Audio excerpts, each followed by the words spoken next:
ரொம்ப அழகா பாடுற ஒரு பறவையை ஒரு பையன் வளர்த்து வந்தான். அது பாடுறத தன் நண்பர்கள் கிட்ட எல்லாம் காட்டி பெருமைப்படணும்னு அந்த பையனுக்கு ரொம்ப ஆசை. ஆனா அந்த பறவை பகல் நேரத்துல வாயே திறக்காது, இரவு நேரங்கள்ல மட்டும்தான் பாடும். அதனால அந்த பையனுக்கு ரொம்ப ஏமாற்றமா இருந்தது. இதெல்லாம் பார்த்துக்கிட்டு இருந்த ஒரு ஆந்தை, பாவம் அந்த சின்ன பையன், அவனுக்காகவாவது ஒரு நாள் பாட வேண்டியது தானே அப்படின்னு கேட்டுச்சான். அதுக்கு அந்த பறவை, இப்படித்தான் ஒரு நாள் நான் பகல்ல பாடிட்டு இருந்தப்போ இந்த பையன் என்னை பிடிச்சிட்டு வந்துட்டான். ராத்திரியில யாருமே இல்லாத போது பாடியிருந்தேன்னா நான் மாட்டியிருக்க மாட்டேன்.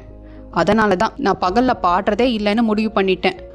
அதுக்கு அந்த ஆந்தை சிரிச்சுக்கிட்டே, இனி நீ பாடினா என்ன பாடாட்டி என்ன, அதான் கூண்டுக்குள்ள மாட்டிட்டியே அப்படின்னு சொல்லுச்சு.